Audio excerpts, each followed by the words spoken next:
Bapak, Ibu, Saudara yang terkasih di dalam Tuhan Yesus Kristus, anak-anakku yang dikasihi Tuhan.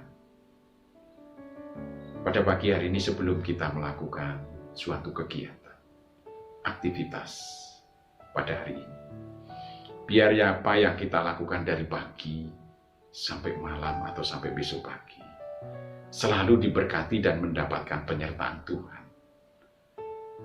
Kita landasi dulu dengan firman Tuhan sebagai pedoman kita bekerja, beraktivitas, belajar, bermain. Itu semua yang dilandasi dengan firman Tuhan. Sehingga yang kita lakukan pada hari ini benar-benar menyenangkan di hati Tuhan dan bisa menyenangkan terhadap sesama. Namun sebelumnya, mari kita berdoa memohon bimbingan dan penyertaan Tuhan. Mari kita berdoa.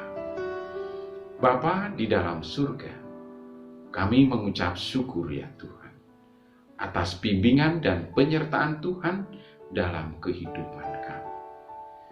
Kami menyerahkan kehidupan kami pada hari ini. Kami menyerahkan pekerjaan kami. Kami menyerahkan suatu kegiatan kami pada hari ini. Ya Tuhan, agar apa yang kami lakukan, yang kami kerjakan pada hari ini bisa menghasilkan suatu buah, dan buah itu menyenangkan di hadapan Tuhan dan berguna bagi sesama kami. Untuk itu Tuhan, berkatilah kami. Kami akan mendengarkan firman Tuhan sebagai landasan kami di dalam beraktivitas pada hari ini. Ampunilah ya Tuhan segala dosa dan kesalahan kami. Di dalam Tuhan kami Yesus Kristus, kami berdoa dan mengucap syukur. Amin. Bapak, Ibu, beserta saudara yang terkasih di dalam Tuhan Yesus Kristus, berjumpa lagi dengan saya. Dalam hal ini, saya mewakili dari GKJ Sukoharjo untuk Pepandan Banmati. Dasar firman Tuhan pada pagi hari ini terambil di dalam 1 Samuel babnya 16 ayat 7 bagian B. Yang demikian firman Tuhan. Bukan yang dilihat manusia, yang dilihat Allah. Manusia melihat apa yang di depan mata, tetapi Tuhan melihat hati. Bapak, Ibu, Saudara yang terkasih di dalam Tuhan Yesus Kristus, manusia itu akan cenderung melihat apa yang ada di depan mata. Apa yang ada yang dilihat, kalau casingnya itu bagus, maka isinya juga akan bagus.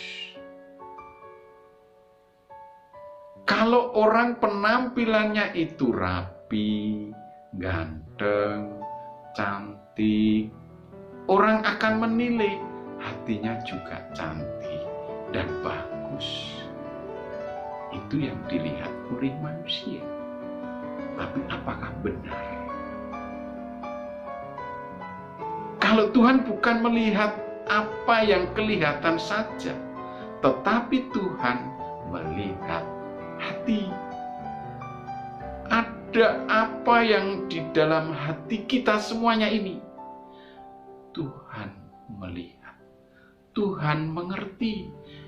Bukan yang ada di hati ini saja, di dalam pikiran manusia, Tuhan melihat.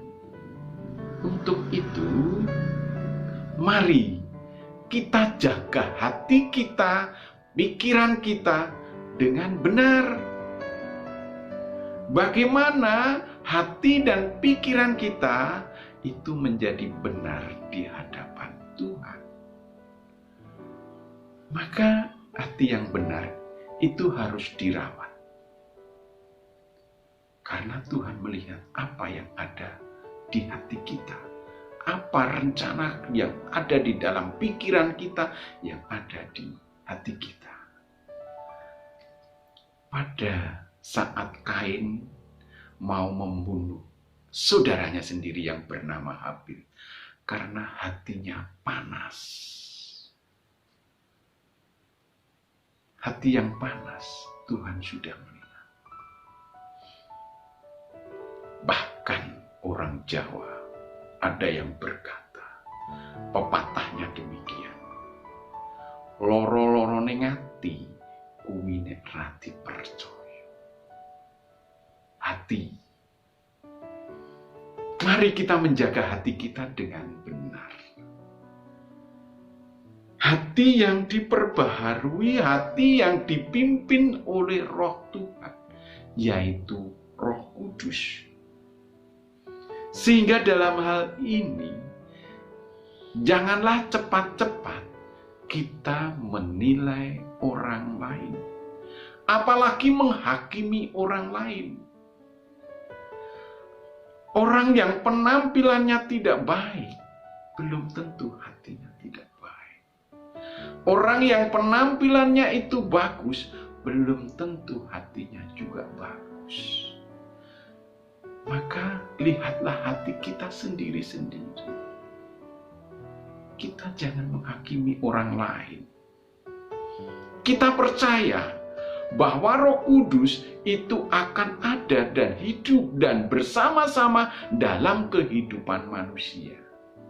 Sehingga hati nurani manusia berkata kalau ingin berbuat jahat, mau mencuri, ambil karena saya butuh. Hatinya berkata, jangan, itu bukan milikmu, itu bukan hakmu, dosa karena mencuri. Mau berkata kotor, jangan, itu menyakiti. Mau mempunyai rencana rancangan yang tidak baik, Tuhan tahu.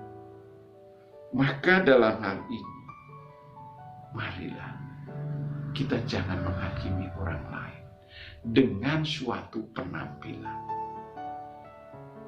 Kita lihat hatinya. Bagaimana cara melihat hatinya? Bagaimana orang itu bisa mempunyai rasa belas kasihan kepada orang lain. Ada orang yang di dalam perjalanan memang melihat dia seorang pengemis.